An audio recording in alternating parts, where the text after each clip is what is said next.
Hello everyone, in this video I will show you how to set the numbers of seconds to wait before automatically answering incoming calls in Samsung Galaxy S24 Ultra.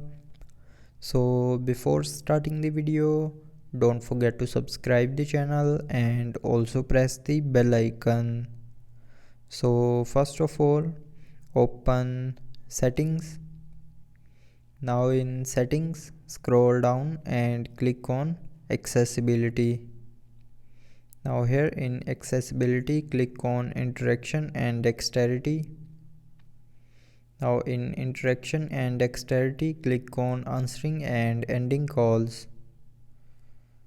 Now here you will see a answer automatically option, so tap on this option, and from here you can set the number of seconds to wait before automatically answering the calls. So you can set it to 2 seconds, 5 seconds and 10 seconds. And if you want to set the custom seconds to wait before automatically answering, then select custom time, and from here enter the seconds that you want to set,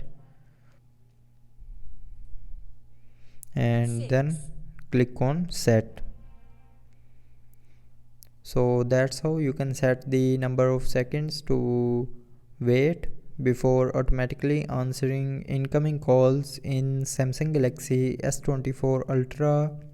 So I hope you liked the video. Thanks for watching.